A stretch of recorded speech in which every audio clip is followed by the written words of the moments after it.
Editor choice में आपका स्वागत है। हमारे साथ है आम आदमी पार्टी के कदावर नेता कुमार विश्वास जी। आपका स्वागत है इस कार्यक्रम में। धन्यवाद।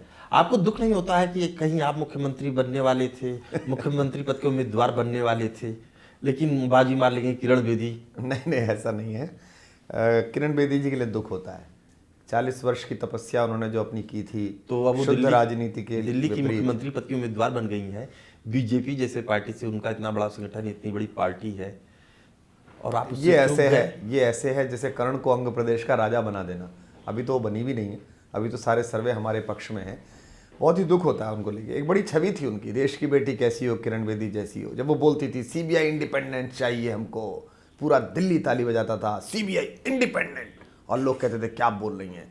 जब वो कहती थी कि जो दागियों को टिकट दे वो देश से गद्दारी कर रही है पार्टी, आज वो खड़ी हुई है 302, 307 और महिलाओं के प्रति बलात्कार के आरोप में जो सदन में बैठे हुए, जिनके समन लिए घूम रही है पुलिस, उन नेताओं के साथ जो कहते हैं कि जीन्स पहनने वाली महिलाओं से बलात्कार होते हैं, उसी मुख्यमंत्री ने खड़े होकर उनके मंच से उनका प्रचार किया।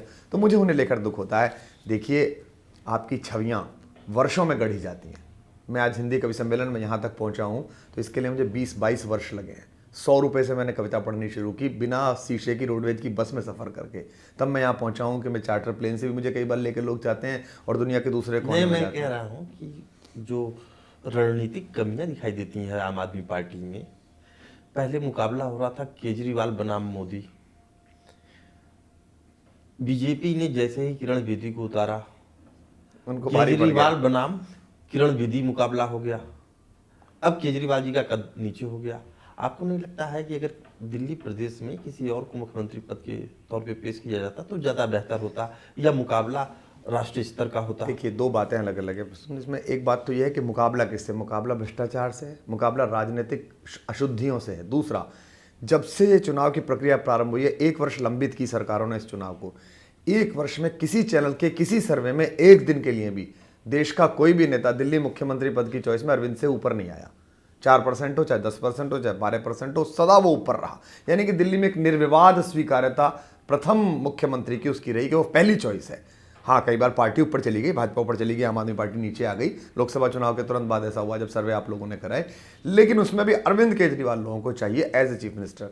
तो दिल्ली एक छोटा राज्य है, वहाँ एक सुशासन का, भ्रष्टाचार मुक्त भारत का पहला प्रयोग आम आदमी पार्टी कर रही है। इसलिए इस तरह का मुकाबला किसी पार्टी से नहीं है, दोनों से नहीं है, और अब तो सारे सर्वे भी कह रहे हैं। और दिल्ली एक तरह से स्वीकार कर चुकी है। और जिस तरह से बौखलाई है भारत सरकार, देश के वित्त मंत्री को बजट बनाना चाहिए। ये तो एक सेकंड सोने जागने का समय नहीं होता इस समय, फरवरी के समय में। हम सामान्य लोग जो नौकरियां करते हैं वो भी अपने एडजस्टमेंट करते हैं। भाई, इनकम टैक्स कितना दिखाना है, LIC की पर्ची कहाँ पर है, अपने को देना, सैलरी नहीं मिलेगी। वित्त मंत्री सारा चुनाव छोड़कर गली गली गली सड़क सड़क घूम। उसी रणनीति की बात कर रहा हूँ मैं। ऐसे रणनीतिक मुद्दों पे आपको चर्चा करनी चाहिए। केजरीवाल जी का कद इतना बड़ा है, वो चुनावी राजनीति में फंसना नहीं चाहते थे, देश का उद्धार करना चाहते थे, भ्रष्टाचार से लड़ना चाह रहे थे। जब वो खुद ही उस सिस्टम के पार्ट बनेंगे, कैसे लड़ाई लड़ेंगे? उनको तो किसी आदमी को आगे करके करना चाहिए था, देश की कमान के लिए आगे बढ़ना चाहिए था। 10-15 साल तपस्या करनी चाहिए थी चुनावी राजनीति में। जनतंत्र की पूजा जिसको कहते हैं, लोकतंत्र की पूजा करते, उसके पहलुओं को समझते। वो बिना समझे सिस्टम का पार्ट बन रहे हैं, ये तो कैसे होगा? ये तो एक लंबी प्रक्रिया है। सबने देखा कि हमने बाहर से खड़े होकर आंदोलन किया, बाहर से खड़े होकर चाहा कि सिस्टम सुधरे। सारी पार्टियां आपस में मिल गई और कहा कि अंदर आके करते हो तो कर लो।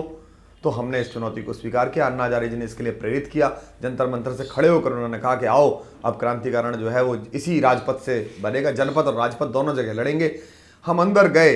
प्राथमिक रूप से जो 2-3 काम करने थे, जिनको ये असंभव कहते थे, ये कहते थे बिजली के बिल कम हो ही नहीं सकते। क्यों नहीं कम हो सकते? चूंकि फर्जी घाटा उठा रखा था। अन्ना जी का आपने नाम लिया जी। कहते हैं मुझे ठग के चले गए दोनों, चाहे किरण बेदी की बात हो चाहे। क्यों? किरण बेदी जी ने उनको लोकपाल दिलाया। बड़ा जश्न हुआ था रालीगंज सिद्धि में। आपने शॉट दिखाए, एक कान में VK सिंह, एक कान में किरण बेदी। अन्ना जी बिल्कुल लोकपाल मिल गया। सब लोग खुश हुए, डांस हुआ, तिरंगे फहराए गए, तो वो लोकपाल हो गया। इसमें ठगने की क्या बात है?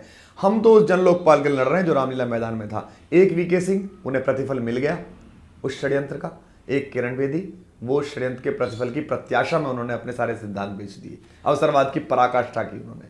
तो हम तो उसी जन लोकपाल के लिए लड़ रहे हैं जो रामलीला मैदान में था। और मैं आपके चैनल पर कह रहा हूं, अगर सरकार के बहुमत आने के बाद अरविंद केजरीवाल ने प्रथम सत्र में वही जन लोकपाल जिस पर पिछली साल सरकार गिरी थी नहीं पास किया, तो मैं पहला बयान राष्ट्रीय प्रवक्ता होने के नाते अपनी सरकार के खिलाफ दूंगा। वो सरकार चलाए, संगठन तो हम ही चलाएंगे ना, तब हम कहेंगे गलत कर रही है सरकार, इस सरकार को रहने का अधिकार नहीं है, ये पास करे बिल। आप सिद्धांत की बात करते हैं, मूल्यों की बात करते हैं। आम आदमी पार्टी एक ऐसी पार्टी के तौर पे उभरी है जिसका अपना कोई सिद्धांत नहीं है। वो सिद्धांत की बात करिए उनसे तो केवल स्वराज और एंटी करप्शन की बात करते हैं। एंटी करप्शन मीन्स निगेटिव मुद्दों को आप आगे करके उस पर अपनी राजनीति कर रहे हैं। स्वराज की बात करते हैं, उसमें गांधी जी का स्वराज शामिल होता है। गांधी के स्वराज की बात की जाए तो उसमें 2-3 ऐसे मुद्दे हैं जिसके बारे में आपकी पार्टी के नेता खुद ही अलग अलग बयान देते हैं, जिसमें कश्मीर एक शामिल है मुद्दा जी। कश्मीर की स्वायत्तता की बात करते हैं प्रशांत भूषण, उनके पिताजी शांति भूषण जी एक कदम और आगे निकल जाते हैं, वो किरण बेदी की तारीफ कर देते हैं। सिद्धांत, आपके नेता, बेलगाम नेता और आपकी पार्टी की सोच, ये तीनों पे जवाब चाहिए मुझे। देखिए लंबा हो गया ये प्रश्न आपका। पहली बात तो आपको बता दें कि सिद्धांत एक पंक्ति का सिद्धांत है, प्रजातंत्र और लोकतंत्र में से भ्रष्टाचार का खात्मा और समरसता। ये जो है कि कुछ लोग हैं जिनके लिए सब कुछ है, उनके लिए लाल बत्तियां हैं, उनके लिए अलग फ्लाईओवर्स हैं, उनके लिए अलग चलने की स्थितियां हैं, उनके लिए सुरक्षाएं हैं, वो आगे पीछे। अब जैसे ही उनको सीएम कैंडिडेट बनाया, सबसे पहले जेट सिक्योरिटी किरण बेदी जी को मिली, वो भी देश की बेटी हैं, लेकिन बाकी बेटियां भी तो दिल्ली की हैं जो छेड़छाड़ का शिकार होती हैं, उनका क्या प्लान है, उनके लिए सुरक्षा कैसे नहीं है। तो सिद्धांत है कि सार्वजनिक जीवन में वही सुविधाएं प्राप्त हों जो राजतंत्र को प्राप्त होती हैं, जनपद से लेकर राजपथ तक समरसता हो। पहला सिद्धांत भ्रष्टाचार मुक्ति का। जहां तक आपने कहा कश्मीर, पार्टी ने बाकायदा एक नोटिस जारी करके, एक मीटिंग करके कहा हम देश की अखंडता के साथ हैं, हम किसी भी तरीके के रेफरेंडम के लिए साथ नहीं है। ये जो प्रश्न था, इसको पिछली बार लगातार कोशिश की गई कि जनता के दिमाग में डाला जाए। प्रशांत भूषण कौन है? प्रशांत भूषण वो है जिसने इस देश की भारत माता की कोख के कोयले को, लाखों करोड़ों के कोयले को पीआईएल से बचाया। इस देश के आकाश से तो देश के बंटवारे की बात करें, बिल्कुल नहीं कही उन्होंने, एक बार भी नहीं कही। उन्होंने वही बात कही। आम आदमी पार्टी में उन्होंने प्रशांत भूषण वो भूमिका निभा रहे हैं जो कभी बीजेपी में रहते हुए जेठमलानी निभा रहे थे। बिल्कुल, उन्होंने वही बात कही जो वेद प्रताप वैदिक जी ने कही थी। उन्होंने वही बात कही जो आज राजनाथ सिंह जी और अरुण जेटली जी कहते हैं कि 370 पर अभी चर्चा मत करिए, अभी तो केवल काम कर लीजिए। क्या हुआ 370? जहां हुए बलिदान मुखर्जी वो कश्मीर हमारा है। हमने तो खुलकर कहा अखंडता के नाम पर कि देश की स्वायत्तता और अखंडता से कोई समझौता नहीं, कोई रेफरेंडम नहीं कश्मीर में। किस तरह का कैसे हो जाएगा? जब तक कि वहां से निर्वासित लोगों को वापस ना बसाया जाए और उनका संतुलन ना साधा जाए, उससे पहले किसी प्रकार के निर्णय की कोई बात नहीं हो सकती। कश्मीर की अखंडता, एकता भारत के लिए सबसे पहले है। हमने कभी नहीं कहा। उन्होंने एक बयान दिया था जिसको ट्विस्ट करके आज से चिपकाया जाता, बनारस का। लेकिन उनसे पूछिए ना जिन्होंने श्यामा प्रसाद मुखर्जी की बलिदान और शहादत को बेच दिया, आज पीडीपी के चरणों में जाकर गिरे हैं। नेशनल कॉन्फ्रेंस जिसको मुख्य आरोपी मानता था जनसंघ, उन्हीं के पुत्र और पौत्र के साथ सरकार बनाने के लिए लालायित हैं जो लोग। अच्छा चलिए, आप इस राष्ट्रीय चैनल पे इतना तो भरोसा दिला दीजिए कि प्रशांत भूषण जी दोबारा कश्मीर की स्वायत्तता की बात नहीं करेंगे। 1.5 साल हो गया उस बात को, उसके बाद उन्होंने कभी कोई बात कही? आप भरोसा दिला रहे प्रशांत भूषण? 1.5-2 वर्ष हो गया उन्होंने। और दूसरा बात है, आप भरोसा दिला रहे हैं या नहीं? मैं आपसे पूछ रहा हूं, 2 वर्ष हो गए, उसके बाद उन्होंने 1000 बार टीवी चैनल का सामना किया, उनसे 1000 बार ये सवाल उन्होंने कभी कहा? उन्होंने कहा बिल्कुल नहीं, मैं पार्टी के स्टैंड के साथ हूं। पार्टी का यह कहना है कि देश की अखंडता स्वायत्तता पहले, सबसे पहले देश की संप्रभुता पहले। दूसरी बात यह है, जिस समय हम भ्रष्टाचार मुक्ति की बात करते हैं उस समय पूछा जाता है आपका सीरिया पे स्टैंड क्या है, आपका इस पर स्टैंड क्या है, अल्जीरिया पे स्टैंड क्या है। जब हम उस पर स्टैंड कहते हैं तो कहते हैं आपकी प्राथमिकता तो जन लोकपाल थी, आपका मुद्दा तो भ्रष्टाचार मुक्त भारत था, आप कहां सीरिया की बात करने लगे। तो ये कोशिश है कि किसी तरीके से मुद्दे पर पहुंची हुई एक पार्टी जो इन सारी पार्टियों के करप्शन और फार्स को, सवाल बार बार पूछा जाता है, ये बहुत जरूरी है। जब मैं आप एक उंगली यूं उठाता हूं तो ये तीनों उंगलियां मेरी तरफ इशारा करती हैं। तो ये जो सार्वजनिक शुद्धिकरण है, इसके लिए हम इतने प्रयासरत रहते हैं कि हम पूरी तरह डेमोक्रेटिक रहते हैं। लोगों की सलाहें मिलना, पत्रकारों से संवाद करना, उनकी ओर से हमें सलाहें आना, आम आदमी से संवाद करना, ये कभी नहीं होता है किसी पार्टी। दूसरा, आपने इतने दिनों से राजनीतिक विश्लेषक के तौर पर अब भारत की राजनीति को देख रहे हैं, आपने क्या कभी कोई राजनीतिक पार्टी या राजनेता ऐसा देखा, नेता ऐसा देखा जो राजनीतिक जीवन में हुई किसी गलती की सार्वजनिक माफी मांगे? इस देश ने गोधरा पर माफी नहीं मांगी, इस देश ने गुजरात के दंगों पर माफी नहीं मांगी, 84 पर माफी नहीं मांगी, कॉमनवेल्थ की निर्लज्ज लूट पर माफी नहीं मांगी। इस देश ने किसी बात पर माफी नहीं मांगी नेताओं ने। लेकिन हमने इस्तीफा देने से पहले जनता को संज्ञान में नहीं लिया था, इस्तीफा ठीक दिया था, जनता से संवाद नहीं किया था। इस बात की गलती मुख्यमंत्री ने, सारे नेताओं ने, और मैं आपके चैनल पर फिर कह रहा हूं, वो गलती थी कि जनता से पूछना चाहिए था। जनता दुखी हुई, जनता चाहती थी कि चीफ मिनिस्टर बना रहा है, अच्छा चीफ मिनिस्टर है, यहाँ रिश्वत रुक गई है, पानी 700 लीटर फ्री आ रहा है, बिजली आधी बिल आ रहा है, बिजली कंपनियां ठीक हो गई हैं, सड़क पर पुलिस वाला बदमाशी नहीं कर रहा है, लोग खुश थे। भले से उस पर कॉमनवेल्थ में जांच की पे काम बड़ा धीमे हो गए। हमने FIR कराई, जांच कौन करेगी? दिल्ली पुलिस किसके पास है? गृह मंत्री के। आज करा लें, आज क्यों नहीं कराते? जीजा जी बहुत कहा था इन प्रधानमंत्री जी ने, शहजादा बहुत कहा था, कहा रॉबर्ट वाड्रा की सुरक्षा आज भी वही है, आज भी वही लाल बत्ती है, आज भी बिना फ्रिस्किंग के क्रॉस करते हैं जीजा जी। तब भी जीजा जी थे, आज भी जीजा जी है। कराए ना है जांच केंद्र में, क्यों नहीं कराते हैं जांच? तब तो कहते थे, मुझे उमा भारती जी का स्टेटमेंट याद है कि पहली प्राथमिकता होगी 1 महीने के अंदर जेल भेज देंगे। कहां है वो? घूम रहे हैं। ये कभी नहीं करेंगे। एक दूसरे के साथ 4 काम योजना है इनकी, 4 काम तुम्हारे, 4 काम हमारे, तुम आ जाओ हम आ जाओ, तुम आ जाओ हम आ जाओ। इस मिथक को तोड़ने का प्रयास किया। आते ही हमने शीला दीक्षित की बिजली खरीद जो उन्होंने की थी, जो उन्होंने स्ट्रीट लाइट खरीदी थी कॉमनवेल्थ में, उसके खिलाफ FIR मनीष सिसोदिया ने कराई और सरकार ने कराई। अब उस पर जांच कौन करेगा? दिल्ली पुलिस। यहीं से झगड़ा शुरू हुआ कि भाई आपकी पुलिस काम नहीं करती है, हमारे साथ सहयोग नहीं कर रही। वही पूछ रहे हैं कि आपने शीला दीक्षित के खिलाफ काम भी शुरू करवा दिया, जांच भी शुरू करवा दी, और फिर वही कांग्रेस पार्टी आपको समर्थन भी दे रही है चुनाव से नतीजों से पहले ही। मामला क्या है? मैं आपको फिर बता दूं, मैंने कई चैनल्स पे ये बात कहा, जब कभी मैं जब बहसों में नहीं था, कार्यक्रमों में था और हमारी पार्टी से अन्य प्रवक्ता जा रहे थे, मैं उन पर बड़ा नाराज भी हुआ। देखिए, एक होती है अल्पमत की सरकार, एक होती है गठबंधन की सरकार। अगर कोई व्यक्ति अल्पमत की सरकार को गठबंधन की सरकार बनाए, चाहे वो कांग्रेसी हो, चाहे भाजपाई हो, चाहे पत्रकारिता के पोडियम से हो, तो 2 बातें हैं। या तो वो राजनीतिक रूप से मूर्ख है जो इन दोनों का अंतर नहीं जानता, और जानने के बाद बार बार कह रहा है तो इसका मतलब राजनीतिक रूप से धूर्त है। अब मैं आपको गठबंधन की सरकार बताता हूं। हमने अल्पमत की सरकार चलाई, हमने किसी का समर्थन नहीं लिया। जिस दिन समर्थन पत्र कांग्रेस ने दिया, उसके अगले दिन ही मैंने एक ट्वीट किया जिसमें 2 मुहा सांप दिखाया, जो बड़ा चर्चा में आया। मैंने कहा कांग्रेस 2 मुही सांप है, नहीं चाहिए इसका समर्थन, हम अल्पमत में चला रहे हैं, इन मुद्दों पर चला रहे हैं। इन 70 के 70 लोगों में जिनका समर्थन हो वो 2, जिसका ना समर्थन हो दिल्ली के सामने बेनकाब हो। मैं आपके चैनल के दर्शकों को बताता हूं कि भारतीय राजनीति में गठबंधन की सरकारें कैसे बनती हैं। गठबंधन की सरकार बनती है जैसे केरल में मुस्लिम लीग के साथ कांग्रेस बनाती है। गठबंधन की सरकार बनती है जहां हुए बलिदान मुखर्जी, वो कश्मीर हमारा है, मुखर्जी के बलिदान के प्रथम प्राथमिक संदिग्ध जनसंघ जिन्हें मानता है शेख अब्दुल्ला, उनके पुत्र और पौत्र के साथ इन्हीं राष्ट्रवादियों ने सरकार बनाई। गठबंधन की सरकार होती है कसम राम की खाते हैं मंदिर वहीं बनाएंगे। मंदिर आंदोलन से पैदा हुए, और जिन कांशीराम जी ने कहा कि मेरी सरकार आई तो सुलभ शौचालय बना दूंगा उस जगह पर, उसी काशीराम के चरणों में, उन्हीं काशीराम जी के चरणों में गिरकर 11 महीने बाद सरकार बनाई। गठबंधन की सरकार होती है कि अपराधीकरण का बड़ा प्रतीक आजकल ये कहते हैं, योगराज प्रताप सिंह को एक विधायक है, उनको कहते हैं जी अपराधीकरण है, ये भाजपा ही बोलते हैं राजा भैया। उनको पहली बार मंत्री की शपथ राजनाथ सिंह जी ने दिलाई अपने मंत्रिमंडल में। इसे कहते हैं गठबंधन की सरकार, जहां अपने सिद्धांतों से समझौता करते हैं।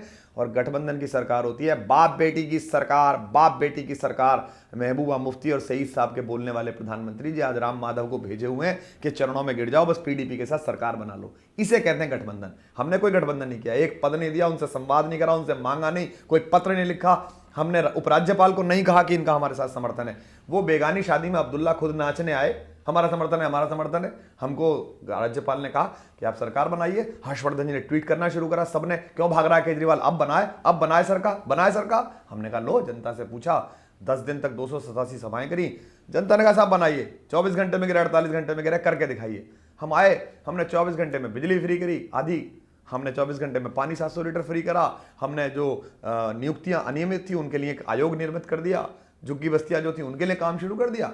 उसके बाद जब जन लोकपाल रखा, उस पर ये दोनों, हम 40 लोग, हर्षवर्धन जी ने कहा हम भाजपाई कांग्रेसी मिलकर 40 लोग इसे नहीं रखने देंगे सरकार के, हमने इस्तीफा दे दिया।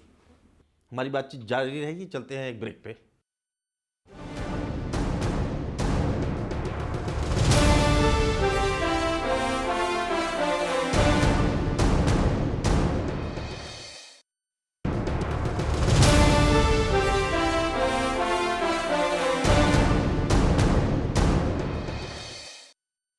ब्रेक के बाद एक बार फिर स्वागत है कुमार विश्वास जी का।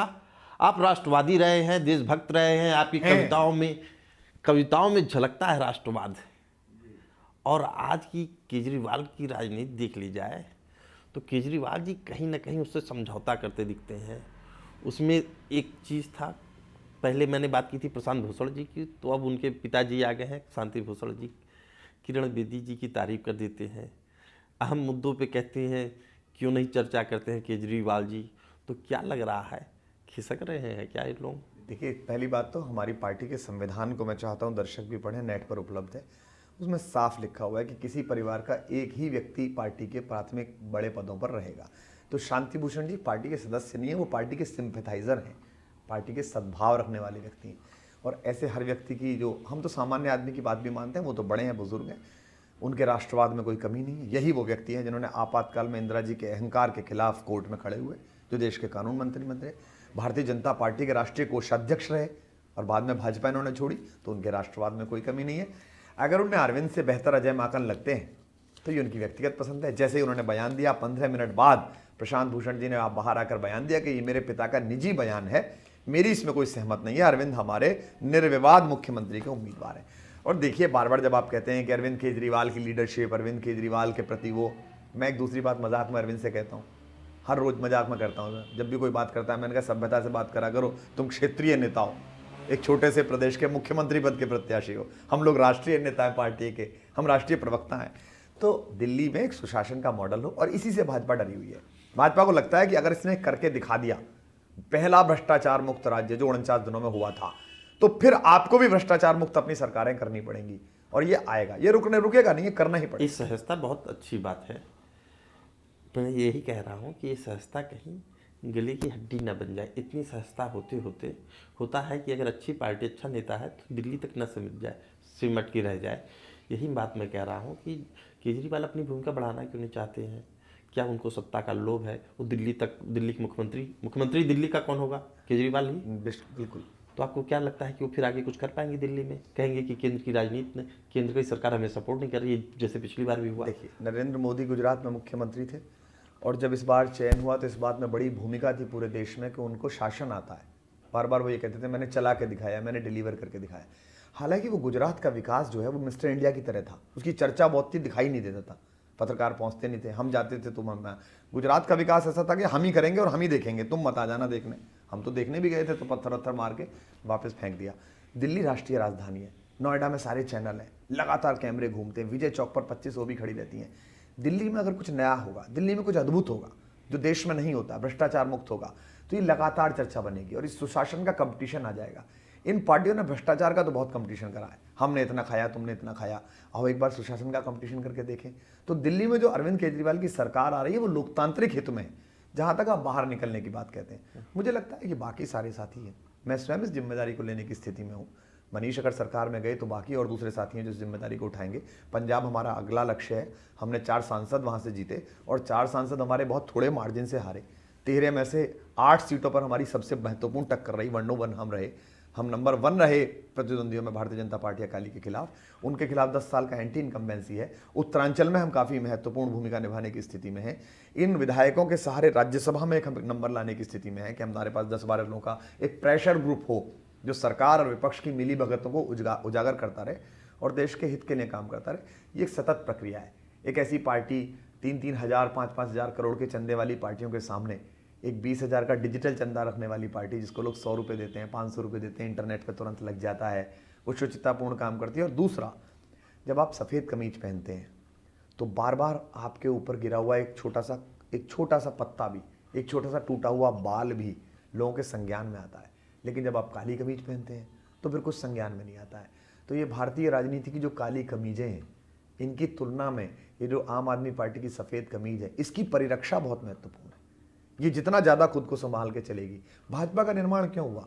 कांग्रेस के निर्लज्ज तुष्टीकरण के खिलाफ एक राष्ट्रवाद की लहर आई जो बहुसंख्यकवाद पर आधारित थी, बहुसंख्यक हिंदुओं को अपीस करती थी। लेकिन धीमे धीमे वो ऐसी हो गई, जो भाषा तुष्टीकरण के निर्लज्ज सौदागर बोलते थे, जो आजम खां बोलते हैं, जो ओवैसी बोलते हैं, उनको लेके, माइनॉरिटीज को लेके, वही भाषा साक्षी महाराज और साध्वी जी बोलती हैं हिंदुओं को लेके। जबकि हिंदुओं के सहकार में ही, हिंदू संस्कार में ही, सनातन संस्कार में ही सांप्रदायिकता का विरोध है। वो विभेद को मानता ही नहीं है, वो तो सबको स्वीकार करता है। सनातन धर्म के प्रति सबसे कड़ी आवाज उठाने वाले गौतम बुद्ध को उसने दशावतार बना लिया, उनकी मूर्तियां ला के रख ली। वो तो सिखाता ही है कि सबको अपने अंदर समाहित कर लो, सबसे सहकार के साथ रहो। तो मुझे लगता है कि आम आदमी पार्टी के सभी महत्वपूर्ण कार्यकर्ताओं में, जिन्होंने इस आंदोलन को शुरू से देखा है, जिनमें मैं भी हूँ, उनको अपनी भूमिकाएं तलाशनी पड़ेंगी और तलाशनी पड़ेगी। आपने बहुत अहम बात बोली है कि छद्म धर्मनिरपेक्षतावादी देश की राष्ट्रवाद की चीज़ों को तोड़ मरोड़ के पेश करते हैं।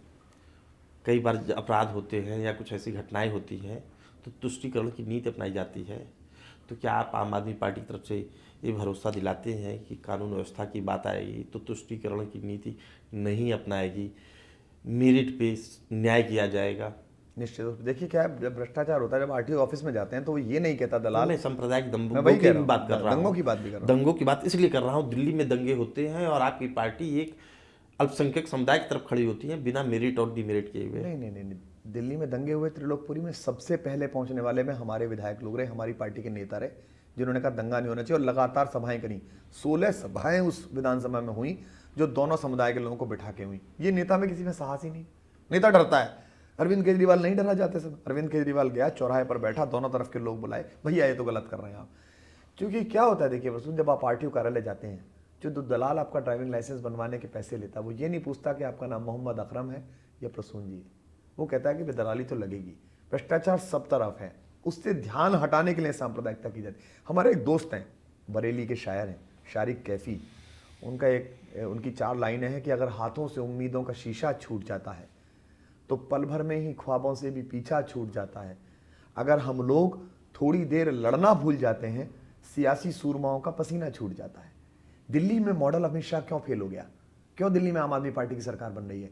क्योंकि वो जो विभेद कराना था, पोलराइजेशन ऑफ वोट कराना था, जो उत्तर प्रदेश में चल गया, जो हर जगह चल गया, वो दिल्ली में नहीं चल रहा। दिल्ली में मिली जुली तरीके से सब लोग रह रहे हैं, कोई यहाँ रहता है, कोई रहता है। गली पराठे वाली में सराफे की दुकानें भी हैं, अग्रवाल भी अपना सोना बेच रहे हैं। आपको क्या लग रहा है, आम आदमी पार्टी से दिल्ली में बीजेपी का कार्यकर्ता लड़ रहे हैं या उसके पीछे कोई और है? आम आदमी पार्टी को एक तो आम आदमी जिता रहा है, दूसरा उसकी मुख्य प्रतिद्वंदी पार्टी भारतीय जनता पार्टी को भाजपा का कार्यकर्ता हरा रहा है, आरएसएस हरा रहा है।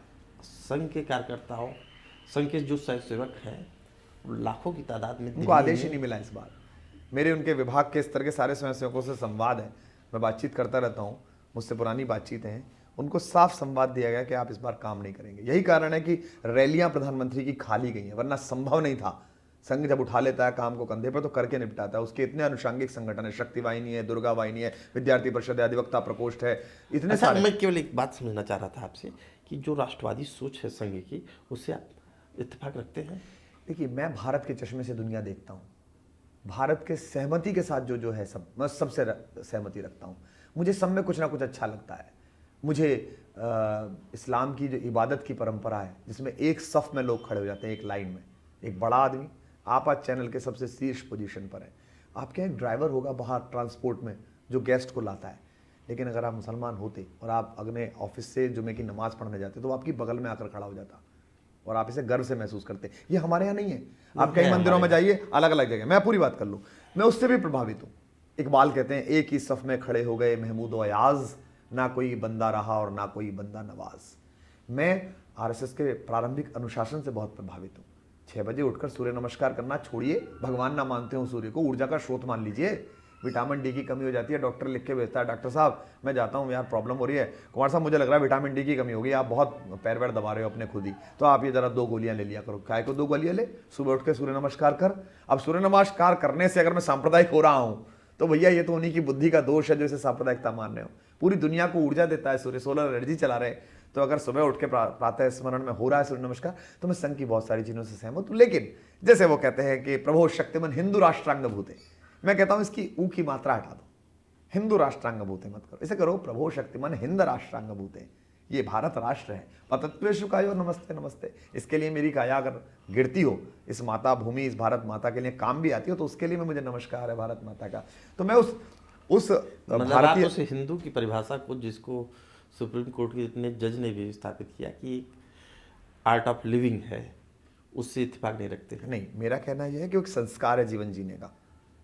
मैं अगर हिंदू हूं, मैं अगर ब्राह्मण हूं, तो ना तो मैं इस बात पर लज्जित हूं, ना मैं इस बात पर गर्वित हूं। ये मेरी डीएनए है, मेरे माता पिता ऐसे थे। मुझे ये जानना है कि मैं जिस धर्म में पैदा हुआ, जिस जाति में पैदा हुआ, उसका संस्कार क्या है, तो मैं उससे च्युत ना हो जाऊं। मैं शाकाहारी हूं, मैं टीटोटलर हूं, मैं मद्यपान नहीं करता, क्योंकि मैं जिस परंपरा में पैदा हूं उसमें पढ़ने पढ़ाने का काम है। उसके काम ही 600 पे गए कि आप ज्ञान दीजिए, ज्ञान लीजिए, हवन कीजिए, हवन कराइए, दान दीजिए, दान लीजिए। और मैं दोनों काम करता हूँ। दान के पैसे से मेरा घर चलता है, कवि सम्मेलन से, वो दान का ही होता है, इकट्ठा होकर चेक बनता है उसका, और मैं दान देता भी हूँ जहाँ जहाँ जरूरत होती है, जो लोग मुझसे मांगते हैं, जो मेरी सामर्थ्य होती है मैं देता हूँ। मैं अपनी वार्डरोब कभी भी फेंकता नहीं। मेरे कपड़े जितने मैं लेता हूँ, बहुत सारे कपड़े खरीदता हूँ, वो सारे मेरे छोटे भाई जितने भी बाहर मिलते हैं, कार्यकर्ता मिलते हैं, लोग मिलते हैं, वो ले जाते हैं उठाकर। यही घड़ियों के साथ होता है, यही चश्मों के साथ होता है, यही कलमों के साथ होता है। ये क्या है? यही परंपरा, और ऐसे ही मुझे मिलता है। तो मेरा कहना यह है कि सवाल इस देश में समरसता का है। अटल जी से सीखना पड़ेगा हमको, जवाहरलाल नेहरू से सीखना पड़ेगा। रसूल नेहरू जी की पहली कैबिनेट बनी और नेहरू जी ने 5 ऐसे मंत्री रखे जो उनसे असहमत थे, जो उनके विरोध में थे। राष्ट्रवाद के बड़े प्रहरी पंडित श्यामा प्रसाद मुखर्जी को कश्मीर मामलों का मंत्री बनाया, जो जनसंघ से जीत के आए थे। सोच के देखिए आप, बाबा साहब भीमराव अंबेडकर जो भयंकर नाराज रहते थे नेहरू से, नेहरू के खिलाफ लेख लिखते थे, उनको कानून का मंत्री बनाया। यहां तक कि जब हम पाकिस्तान से जीते श्रीमती इंदिरा गांधी के नेतृत्व में और यूनाइटेड नेशंस में भारत का प्रतिनिधिमंडल जाना था, संपूर्ण बहुमत की सरकार होने के बाद भी इंदिरा जी ने किसी कांग्रेसी पर भरोसा नहीं किया। उन्होंने सदन के सबसे प्रखर वक्ता कवि पंडित अटल बिहारी वाजपेयी जी से कहा कि आप जाइए हमारी बात कहने के लिए। और जब वो वहां पहुंचे संयुक्त राष्ट्र में, तो पाकिस्तान के लोग आश्चर्य में पड़ गए। उन्होंने कहा ये तो नेता, ये तो विपक्ष का सांसद है, ये कैसे आ गया? ये भारत है। इस मिट्टी को अगर प्रधानमंत्री ये कहेंगे कि चोर है, बेईमान है, उनके भदोही के सांसद कहेंगे अरविंद केजरीवाल हरामखोर है, उनकी प्रत्याशी नूपुर शर्मा कहेंगे ये बंदर है, ये क्या है? जब आप प्रधानमंत्री, जब आप कहते हैं कि सबका साथ सबका विकास, तो अगली बार से अपना नारा छपवाएं तो लिखवाइए सबका साथ सबका विकास माइनस केजरीवाल। इतनी घृणा किस बात की? इसी लोकतंत्र में रहना है। 31% आपको वोट मिली है, 69% लोग आपसे नाराज हैं या असहमत हैं या तटस्थ हैं, यही तो बात हुई। उन्होंने तो वोट ना दी। आप उन्हें कहेंगे कि जंगल चले जाएं, वो नक्सली है, कल तो आप मार देंगे हमको। हम ना जीतते दिल्ली, वो तो हम दिल्ली जीत रहे हैं, तो आप तो कालापन ही भेज दें हमको। आप अपने आपको किस भूमिका ज़्यादा सहज महसूस करते हैं? नेता के तौर पे, अभिनेता के तौर पे, कवि के तौर पे या शिक्षक के तौर पे? मैं तो कवि हूँ और शिक्षक मैं प्रोफेशन से भी रहा हूँ। इतने दिनों विश्वविद्यालय की सेवा की है, पढ़ाया, 70 वर्ष कॉलेज पढ़ाया, और संस्कार में है, मेरी जाति के संस्कार में है शिक्षा देना। पर मैं मूलतः कवि हूँ। राजनीति को इस सहजता का अभ्यास नहीं है। टेलीविज़न चैनल में भी आप जैसे तमाम वरिष्ठ जो संपादक गण, वो जब भी संवाद करते हैं वो यही कहते हैं कि हमने ऐसे राजनेताओं से बात नहीं की जो ऐसे बोलते हो। कविता और राजनीति में 180 डिग्री का अंतर है। कविता में जो अंतर तम में आ रहा हो उसे तुरंत रिफ्लेक्ट करो तो कविता। इधर क्रौंच को बाण लगा और वाल्मीकि के मन से इधर कविता निकली, शोक श्लोक में परिवर्तित हो गया, तो आदि कवि कहलाए हमारे वाल्मीकि। और राजनीति में जो मन में आ रहा हो वो बोलना नहीं है। मेरे मन में आ रहा है कि प्रसून बहुत बदमाश है, इस आदमी को तो निपटाना। मैं कह रहा अरे प्रसून भाई कैसे हैं आप, बहुत मन खुश हो गया। ये राजनीति है। मैं इसकी मुख्य अवधारणा को बदलने के प्रयास में, इसका नुकसान भी होता है कई बार मुझे। दिल्ली की राजनीति में एक कवि कुमार विश्वास के मन पे कविताओं के जरिए बयां करना हो तो क्या हो, निष्पक्ष तौर पे? दिल्ली की या राजनीति, दिल्ली की राजनीति क्या, दिल्ली की राजनीति में फंसने के बाद मुझे दिल्ली को लेके एक शेर सदा, जब मैं रोज घूमता हूँ, आज भी मेरी इतनी रैलियाँ हैं, प्रचार का अंतिम दिन है, कि मीलों तक फैली दिल्ली का, मीलों तक फैली दिल्ली का ये भी एक तारुफ है, परिचय है। मीलों तक फैली दिल्ली का ये भी एक तारुफ है। कुछ अफसानों की कब्रें हैं, कुछ कब्रों के अफसाने हैं। कुछ लोग तो अपने वंश से, अपनी कब्रों के कारण वोट मांग रहे हैं, कह रहे हैं हम ये थे, हम वो थे, है ना। और कुछ लोग जो हैं वो अपने आप को अफसाना बना रहे हैं, धीमे धीमे वो ऐसी चर्चा बना रहे हैं कि जब वो नहीं होंगे तो उनके बारे में चर्चा होगी कि देश में आज़ादी की दूसरी लड़ाई भ्रष्टाचार के खिलाफ चली थी।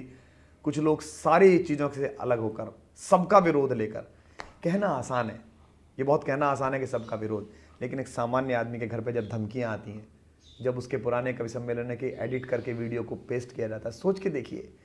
मैंने 20,000 घंटे कविता सुनाई होगी, इंटरनेट का सबसे पॉपुलर पोइट रहा हूँ। मैंने संता बनता पर चुटकुला सुनाया तो कम वक्तों ने प्रचार शुरू कर दिया, कुमार विश्वास अब्यूजिंग सिख। भगवान शंकर का एक पुराना प्रहसन है, सभी कवि सुनाते थे, मंच का प्रारंभिक प्रहसन, उसको चला दिया हिंदूवादियों ने, कुमार विश्वास अब्यूजिंग हिंदूज। एक दूसरा चला दिया कुमार विश्वास अब्यूजिंग इस्लाम। अब तो जाति पर उतर आए कुमार विश्वास ने। मैंने राजपूतों पे, ठाकुरों पे चुटकुला सुना दिया। हमारे ठाकुर साहब एक दोस्त हैं, सब सुनाते, मेरे ठाकुर साहब एक दोस्त हैं। मैंने कहा ठाकुर साहब कितनी उम्र, बोले 35 साल। 2 साल बाद पूछा कितनी उम्र, बोले 35 साल। फिर पूछा 2 साल बाद कितनी, मैंने कहा 35 ही साल। बोले ठाकुर की जबान है, एक बार दे दी तो दे दी। अब उन्होंने लिख दिया कुमार विश्वास ठाकुरों की बेइज्जती कर। कितना दुख होता है। मुझे से आदमी को इस घृणा और इस नफरत को सहने का अभ्यास नहीं था, लेकिन मुझे लगता है कि अगर मेरे इसी छवि खंडित होने के बहाने भारत माता की छवि में थोड़ा सा प्रकाश पड़ता हो, थोड़ा सा अंधकार छटता हो, तो हमारी छवियाँ तो धूमिल हैं। तेरा वैभव अमर रहे माँ, हम दिन चार रहे न रहे। इसी के साथ हम अपनी बातचीत खत्म करते हैं। धन्यवाद।